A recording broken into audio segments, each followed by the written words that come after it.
नमस्कार शेतकरी मित्रांनो, एल निनोमुळे यंदा पाऊस कमी पडणार म्हणजे किती टक्के पाऊस कमी पडणार? भारतीय हवामान खात्याचा नवीन अंदाज जाहीर झालेला आहे।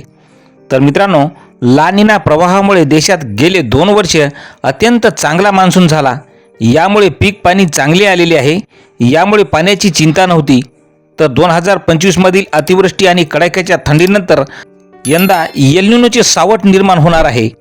भारतीय हवामान विभाग म्हणजेच IMD आणि खाजगी हवामान संस्था म्हणजे स्कायमेट यांच्या प्राथमिक अंदाजानुसार 2026 मध्ये एल निनोची स्थिती ही विकसित होण्याची दाट शक्यता असल्यामुळे देशात सरासरीपेक्षा यंदा कमी मान्सूनचा धोका निर्माण झालेला आहे।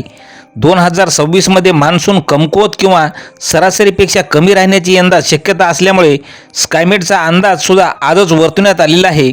कारण प्रशांत महासागराच्या विषुववृत्तीय भागावरील समुद्राच्या पृष्ठभागाचे तापमान असामान्यपणे वाढले की त्याला अल निनो असे म्हटले जाते।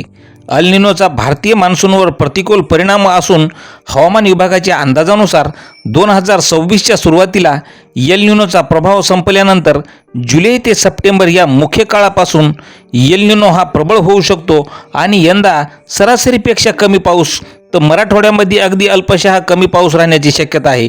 यंदा जून जुलै ऑगस्टमध्ये मराठवाड्यात कमी पावसाळा असून संपूर्ण महाराष्ट्रात फक्त 52% एवढा पावसाळा होण्याची शक्यता आज भारतीय हवामानशास्त्र विभागाने वर्तवलेली आहे।